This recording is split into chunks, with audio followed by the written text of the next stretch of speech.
I'm just quickly going to cover some basic rules we have inside there. The main thing is we have a walk path. Please stay on the walk path the whole time. There's some snow hills in the beginning of the cave. Please do not climb them. They're quite pretty as they are. We want to keep it that way. Of course, do not leave any trash behind. And also just anything in your pockets. Do make sure it is well tucked away. Do not take anything from the cave if it's already inside there. Please do not consume any food or drinks besides water. Water is fine. Then some very basic stuff that I have to mention. Please do not spit in the cave. No smoking in the cave. No vaping in the cave. And no peeing in the cave. I've seen all of this happen. But I trust you guys. If anyone needs a walking stick, by the way, you can grab a walking stick on the way out if you need it. But I think we are good to go. Is everyone ready? Yep. All right, let's do it. Follow me, guys. Здравейте, продължавам към пещерата с лавата.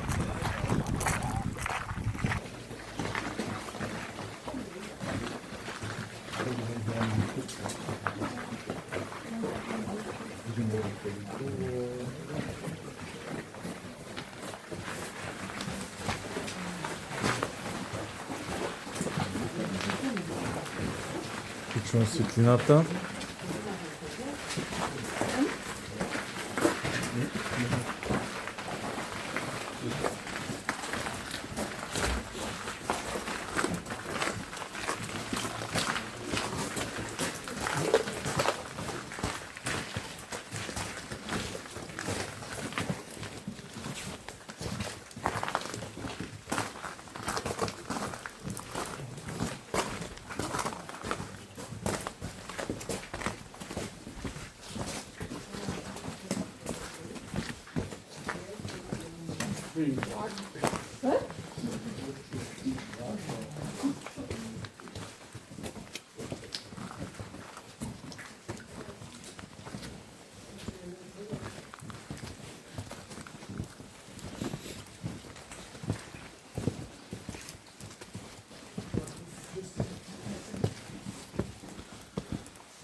Тук е понавалял сняг.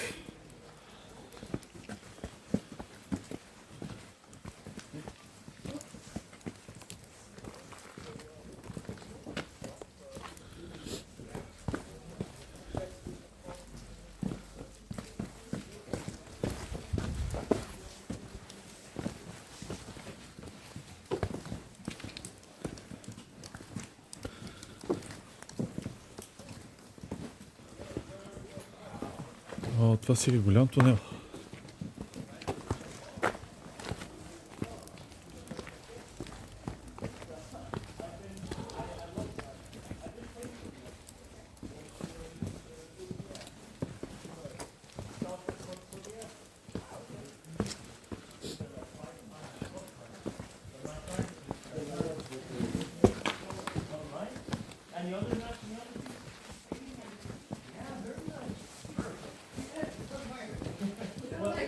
I know, it's so fun to say. What state are you from? Virginia. I've been there. Have Nice. Yeah, I went to Virginia Beach. That's where we live. Really? Yeah. Love. I've been 2 times to Virginia Beach. Okay. All right. What other nationalities do we have? Italy. Italy, I've not been there. Very nice. Grazie. Okay. Bulgaria. Bulgaria, I have been there. I've been there. Went skydiving in Bulgaria. Been all over the world. It seems. Wow. Okay. Any other nationalities? Is that all? No one from the UK? Yeah, there we go. A land of bad weather. I can say that. We have bad weather. I'm not. No. I've never been to the UK really. Until I landed there, but I've not really been there, you know. We have plenty of bad weather already. Okay. Everyone good in the back? Yeah. All right. Any other more people from the US? Yeah, very nice. What state? California. Very nice. California dreaming. And you guys? California. Really? Okay. I love it. Oh yeah, you guys fight now. Do feel free, guys. There is plenty of space. You can move. Maybe you two guys. You can come a tiny bit up here. I just don't want people all the way in the back there. You can come closer if you want. I feel like you're very shy here. Just feel free. I wanna formally welcome you guys to this beautiful cave. I'm gonna be telling you a little bit about it. I'm gonna start at the very basics, simply the name of the cave, because the cave has it's a very Icelandic name. Does anyone know the name of the cave? No, it's very hard to say. It's Raufarhólshellir. We have to be able to pronounce this though. This is the safe word on the tour if we have accidents. You just show this off and I'll help you. But it is kind of funny. We Icelanders, we don't really complicate namings in the sense that we just name things how they are. Raufarhólshellir translates to crack, hill, cave. Another good example is our coffee shop. It is called Tea and Coffee. And so obviously the cave was named Crack Hill Cave because it does have a lot of cracks in it. You can notice in the ceiling the large cracks here. These are called skylights. It's a very cool term. This is usually how we find these caves. And we found nearly 700 of these lava tubes just all around the island. And apparently, I read this in a book when I started here, we here in Iceland, we have a #1 finder of caves. That would find the caves often for us. And I want you guys to try and guess, who do you think is finding caves here? Not all. Animals. Animals, it is an animal, yes. Horse is a good guess. It is a farm animal, but not the horse. Sheep. There we go, it's the sheep. 10 points to Gryffindor. How do you think sheep find caves? When they're breathing. They fall down. Or no, it's more like. No, we have a lot of sheep and they're grazing, yeah? Then they'll graze very close to the hole, fall through it. And sheep, they would get into all sorts of predicaments. And then the farmers who own the sheep, when they were herding the sheep, they would be kind of forced to walk the undiscovered lands. They would often come across a hole with a sheep in it, maybe. They try to rescue the sheep, but the farmer falls through as well. So then we have to look for the farmer. So who looks for the farmer? Other farmers. Other farmers. Good guess. Kind of. You're close. I guess it's Arnold Schwarzenegger. Arnold Schwarzenegger. No. No. It's the wives. The wives have to go looking. Yeah. So the wives go looking, and when they find the idiots, they'll fall through themselves. This keeps on happening over and over again. So this is why we have so few people in Iceland. We're just stuck in the cave. But all jokes aside, the part about the sheep and the farmers, this is true. This is how a lot more than just lava tubes has been discovered here. It was just the farmers being forced to walk the lands while looking for their livestock. But before we continue, I do want to explain to you guys how a lava tube forms. It's important that we know what we're walking through. How does nature go about creating all of this? It is honestly not a very complicated process. See, about 5,200 years ago, there was a very large eruption happening here in Iceland. It happened about 10 kilometers north of here. I imagine a lot of you have heard about the eruption that started this morning. Yeah. Yeah? It's actually not that far away from here, about 25 kilometers west of here. Is anyone concerned as to the proximity of the eruption? No. Not really. Yeah, you drove to look at it. No, I want to. You want to? Do you appreciate life? No, you can go until the road closer. That is of course safe. But we do not need to be worried while inside the cave. It is quite far away. And even the earthquakes, I mean, we're all wearing some plastic helmets, so we're safe. But that eruption, it's the same one that happened 5,200 years ago, just on a much, much larger scale. So imagine just a lot of lava starts exiting the earth, right? And then it flows down from the highlands into all these different lava streams. And right now, we are standing in the middle of one of the lava streams. Because oftentimes the lava stream, it starts by solidifying on the outside of the stream. And that tends to insulate a lot of the heat to the inside.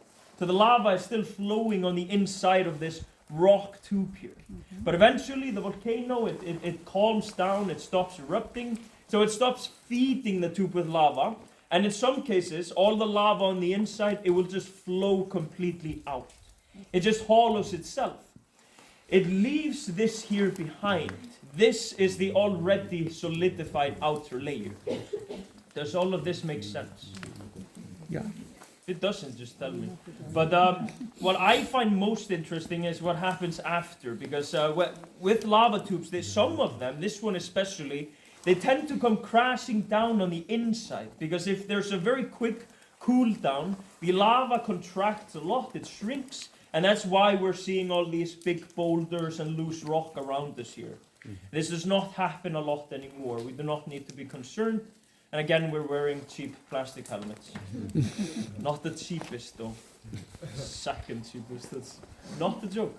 But now we know the basics of how a lava tube forms. Before we continue, are there any questions? Anything on your minds, guys? A lot of people ask me how I look so handsome. Covered later.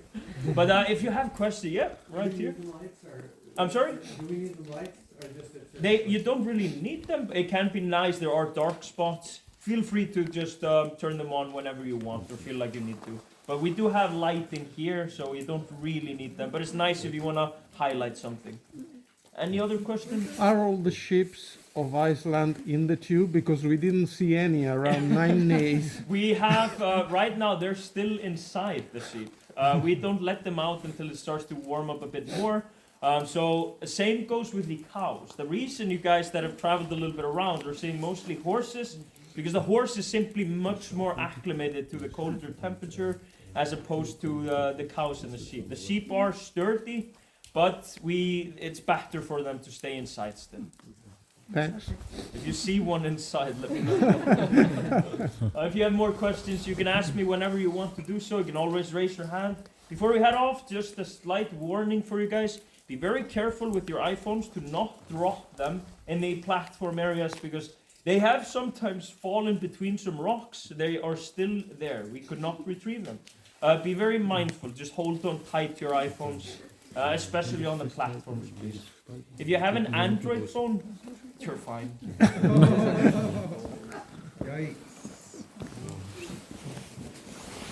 I was in a farm guest house, and they had horses and sheep, Yeah. and they were all inside. All inside. Only the hold on. Only the older Icelandic horses, they're outside. Yes. The small ones that are 1 year or less, Also they're inside. Yeah.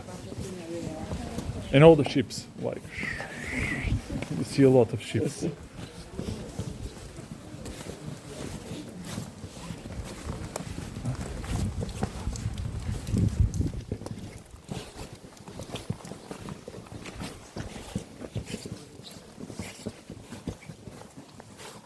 Thank you.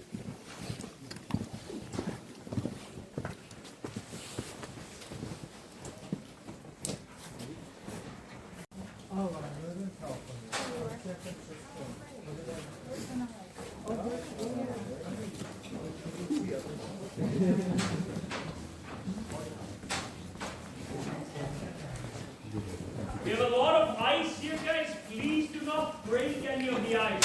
We want to keep the ice. It's quite beautiful.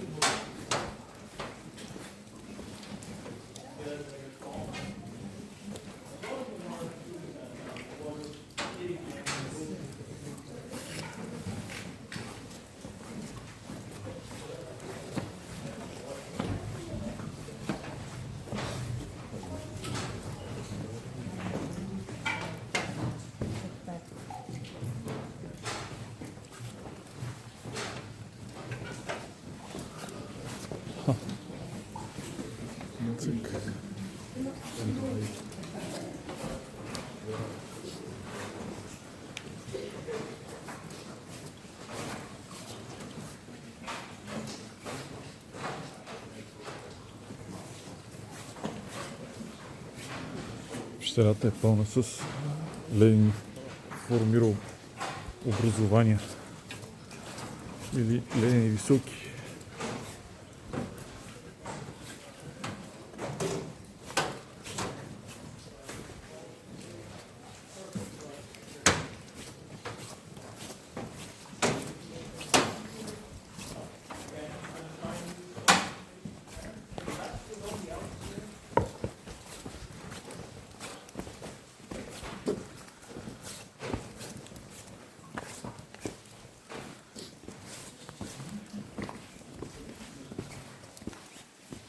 Do you guys like the cave?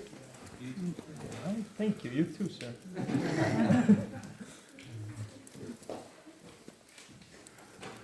It's a very good time of year to see the cave with all the ice here.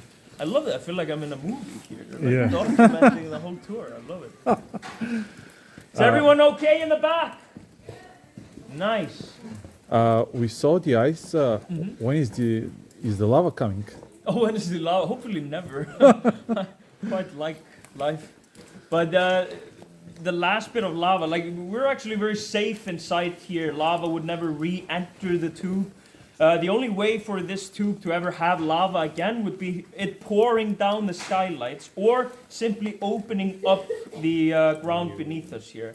So, and it's as likely to happen here really as any other place. So we are quite safe in here. Lava's not going to reuse the channels. It doesn't really do that. All right, I think we have everyone. So obviously one of the biggest eye catchers of this part of the cave is it's going to be the ice. We have a lot of ice. It's a cool season to see the cave. I have had a lot of tours, seriously a lot of tours this winter where I've been walking through the platforms here. I can hear people laughing in the background, and that tells me immediately that they have visited a certain museum. We did. Yes. In downtown Reykjavik. Did you like the museum? It was very interesting. No shit. It's a penis museum. Yeah. Did you like it or love it? We have encouraged people to go there. It is honestly, it is amazing. I've been there 3 times because it is one of my favorite museums. It is very, interesting is the word to say. Anyone else been? Or you have to go. You should go. Yeah, but do not confuse this with that museum. These ice stalagmites are obviously forming because of the droplets falling from the ceiling. They always hit the same spot. The reason we're seeing only ice at the bottom, though, as opposed to the ceiling, is because of the heat separation. There is no circulating air in here. It's completely still. So all the warm air is a lot lighter, so it rises to the top. But what else are you guys noticing? Is there anything else in the cave that grabs your attention? I can be here all day, guys. Anything? Any colors? Red, orange, yeah, definitely. A lot of red in the ceiling. We call this stuff the red ceiling. Very creative name. This red color is very common, though. I've seen this in most lava tubes I have visited. So I'm going to ask you guys, what do you think the red color is? Clay. Yes, iron. It's not clay can't be red when clay contains iron, but fundamentally this is just the mineral iron. This is iron in its oxidized form. Because after the lava poured out of the tube, there's a lot of air and oxygen that comes in here, oxidizes the minerals. And bear in mind, the inside of this tube would have been well over 600 degrees Celsius, still red glowing hot. So we get very vibrant colors because of this. It's fun to mention also, this iron oxide here, it's more commonly known as rust. We're just seeing it on the rocks here. But you can see other minerals. You can see some green, brownish colors here. That is usually going to be copper. Really green, that can be olivine. But my favorite mineral in the cave, it's the yellow. Can everyone see the yellow here in the back as well? Okay, what do you think yellow is? Sulfur, yes, this is sulfur. Does everyone know what sulfur smells like? Yeah. When we have kids in the tour, they just say farts. It smells like farts. And they're not wrong, it does. It doesn't smell very nice, is the point. But you smell it a lot in Iceland. We are obviously very geothermally active. Some of you might have noticed the big power plant on your way here if you came from Reykjavik. This power plant, about 5 kilometers away from here, this is the 3rd largest geothermal power plant in the world. But it's only providing warm water and electricity for around 200,000 people. So we have a lot of geothermal energy. We're able to capture the warm water from the hot spring, and also we'll use the steam to spin a turbine, and that generates the electricity we use. So very cheap water and electricity bills. The only downside is everything smells like sulfur. The warm water, the pools. Has anyone gone to geysers? Yeah, I have a friend who drives a big bus, you know, with people to go to Geysir and the Golden Circle. He told me once that when he drives people there and the whole bus it starts smelling like sulfur, he likes to use those places as opportune moments to just let one rip. And I thought that was pretty funny. I thought he was kidding. Apparently he's not. He does this. I had him on tour here. I said this. So just do not road trip with Icelanders if you can. So yes, yellow is most of the time sulfur. Green brownish is copper. Red is always going to be iron. And then in the next section, we're going to see more of this color. And you see the reflective white here. And you can notice it is all around the cave, these kind of white spots. This is something different. We're going to see a lot of it in the next upcoming section. And I'm not going to tell you right now what it is, because I want you again to try and guess it. Just bear in mind the answer, it might surprise you. It's not exactly common knowledge that caves can contain this. But before we continue, another warning. The most important one. I have had someone once on this tour ask me why we could smell the sulfur in the cave. We cannot. There is no sulfur smell. If you think you're smelling sulfur, it is someone on the tour. This happened. We are walking in a straight line with no wind. Please try and hold it in if you can. Okay.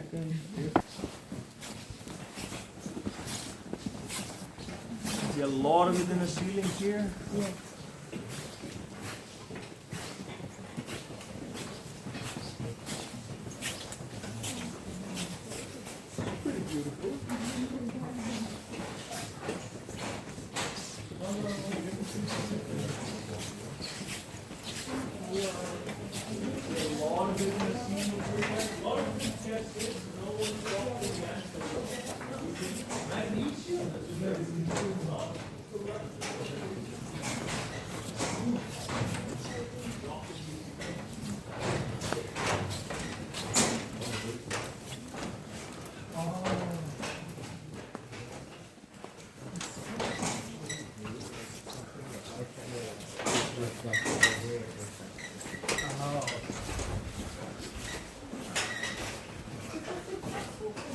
Beh.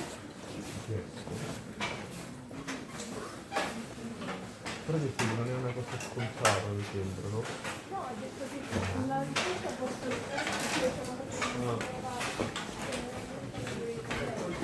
Hai detto, Beatrice? Un po' cellulari morti.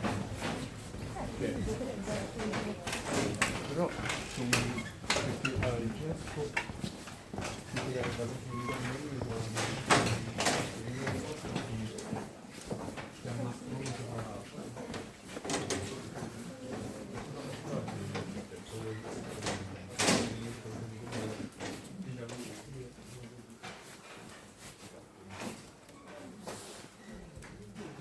The hint. So it is, this mystery white color is not a metal, it's also not a mineral, it is a living life form. Not lichen, not yeast, not mold, Non so come si dice, molto. not fungus. Molto. When I reveal the answer, guys, it doesn't sound very exciting at first. You will have to bear with me a tiny bit. Ooh. I'm sorry. No, it's fine. Give me more, give me more. Yeah. Work it. So, this mystery white color, this is actually a bacteria. I know, doesn't sound very exciting. But I promise you, it's a very cool bacteria. Think about it. There are not a lot of things that can naturally survive in a cave. There is one animal people often think of. What do you think of? Tardigrade.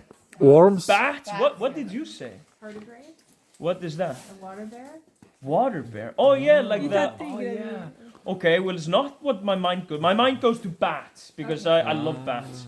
But we don't see any bats in Iceland because we don't have any. They just freeze here. But if, let's say we had bats here, they would never survive in this cave Because how do they navigate the caves? Yes, they use echolocation. They use the echo to map it out. But there is hardly any echo in here. Does anyone want to sing? Or shout? I love these attempts. Okay. Hello! Just dissipates. Because after all the breakdown, you can see it did not leave a very smooth cave. So the sound we produce, it bounces very sporadically. But lava rock like this one, it is very porous. As the gases escaped it, it created a very sponge-like feature in the rock. So it absorbs the sound. And this is also the reason we have so many droplets falling through here. But the reason the bacteria can survive here is because it is essentially the only life form in the world that is capable of surviving without light, water, warmth, or even oxygen. Mainly, it just requires iron and hydrogen to survive. So this is something different that we don't see this in nature usually. So scientists, they love to study this bacteria. We had some scientists from a couple of years ago that were studying these caves of Iceland, studying the bacteria. It was a small family-owned business in the US called NASA.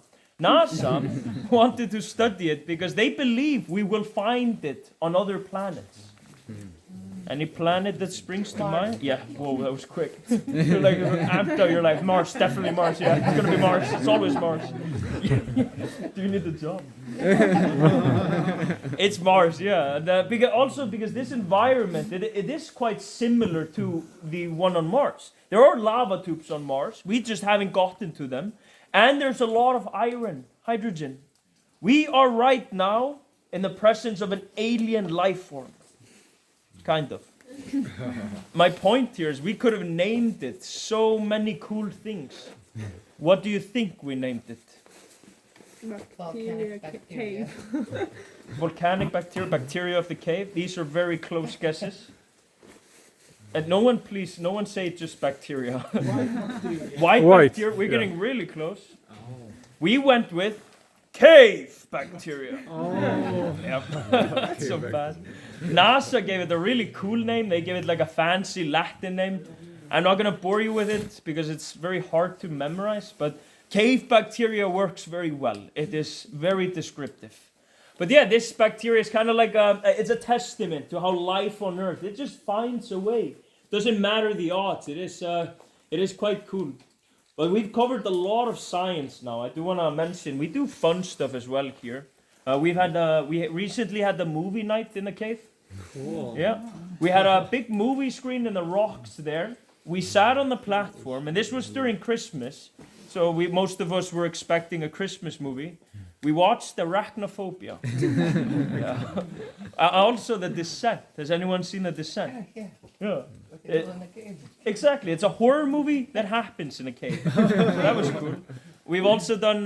We've had weddings. 9 weddings in here.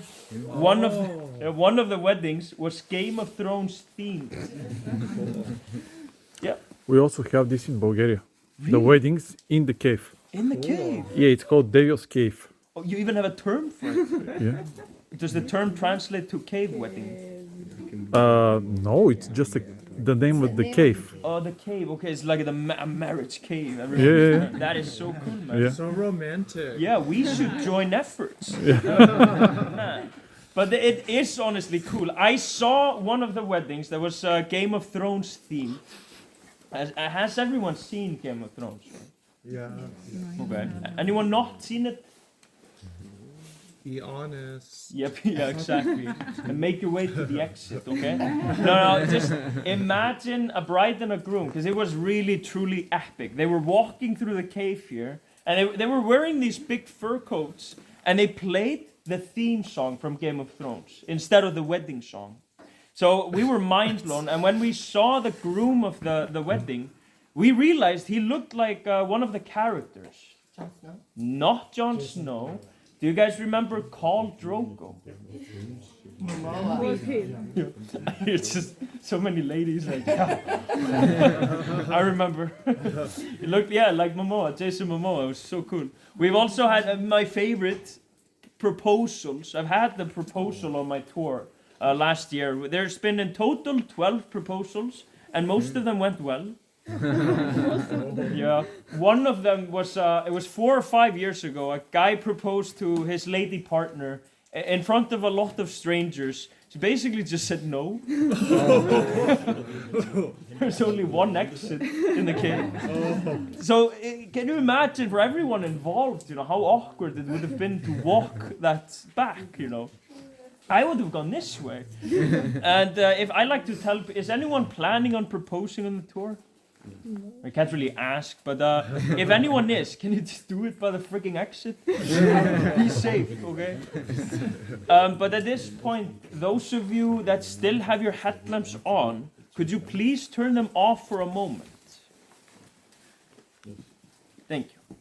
Because I do want to mention the wall behind me. This is, you might have noticed, it's a bit different. This is part of the original wall structure in the cave. So this is a piece of the cave that did not come crashing down during the cool down period, just stayed intact here. And this means we can still see flow lines on the wall. Because these flow lines, they're not layers. This happens when the lava is flowing out of the tube. It was going in this direction. As the lava emptied out of here, it gradually went lower and lower, and it just melts these lines into the rock along the way. The color is also unique. When lava cools down quickly, the silica in the lava crystallizes. Crystallized silica is glass. So this becomes volcanic glass. That's the gray color you see. But silica is much more than just glass. I don't know if some of you know this, or maybe some of you have been to the famous Blue Lagoon. Yeah. Yeah? Did you enjoy it? Yes. Nice. Did you, by any chance, did you guys try the silica mud mask? Yes. We did, Yeah, it's obvious. Thank you. So the silica mud mask, though, in all seriousness, it is really good for your skin. I assumed it was a gimmick, just marketing gimmick. But it turns out people with psoriasis, they were seeing amazing results from using the silica mud mask. And so we have a lot of these silica pools in Iceland. I'm pretty sure this is one of the main reasons Icelanders look so incredibly gorgeous. Don't believe me, or I can prove it. I finally can prove it to you guys, because if I may, guys, what were your names again? I'm Shannon. Justin. Sorry? Justin. So Shannon and Justin over here, we were all conversing a little bit before the tour began, and they were telling me about their vacation here. They have been enjoying it and loving it, but they told me a very interesting fact about themselves. See, Shannon and Justin, they went to the Blue Lagoon. They tried the silica mud mask. Might surprise the rest of you to know, these guys, they're over 85 years old. It's true. Wise But- beyond belief. This layer of miracle silica on the wall, though, it is extremely thin. This is less than 1 millimeter thick here. Please do not touch the silica layers, because one of the missions, one of the challenges we face with nature is preserving it. This cave used to be open to the public for quite some time. Can you imagine what people did to the cave? Graffiti, yeah. People also left trash. Littering, definitely. We collected over 900 kilograms of trash out of here. That's a lot. See, people had begun dumping trash through the skylights. People also broke formations. They destroyed and butchered very cool stalagmites that are not going to reoccur. People took away a lot of things. And worst of all, people, they kept getting lost in the cave. how do you get lost in a cave? It's just a line. Seriously, I was asking this. These lava tubes are just a line, so I asked my colleagues, how did they get lost? And they had theories, but it wasn't until I told my father that I had begun guiding in this cave. And he had the answer, because he was one of the search and rescue team members that rescued people out of this cave. He answered my question by asking me, what is the first thing you would bring if you went caving? Flashlight. Yeah, obviously a light, but what is the second thing you bring? Rope? No, not a rope. Good guess though. Food? No. It's kind of a trick question, because the second thing you need to bring is light. That is another light. Because people, a lot of the times at least, they just brought one fully charged flashlight or headlamp, not realizing that the total length of the cave is 1.4 kilometers, about 0.9 miles if you use the weird system. It's a very long cave. So I can imagine a lot of people with a flashlight, the average lifespan of about 2, 3, maybe 4 hours. Well, it's going to take you 6 to 8 hours to go back and forth. They would have been very far in when their flashlights would have started to slowly run out the battery. So they'd start heading back, but it's too late. On the way back, they'd all of a sudden be stuck here in absolute darkness. Is anyone afraid of the dark? Okay. The old man. Would you like an opportunity to conquer your fear? Finally at this age. Sure. Sure. Don't really have an option. I wanna try it at least. I'm gonna give you guys a taste of what these people experienced. I'll shut the lights off. We just need to make sure our phones are in our pockets because they emit light. We want to eliminate all possible light. We enjoy it, so just please holler at me. Again, my name is Alex. But thank you guys very much for the tour today. Thanks, Alex.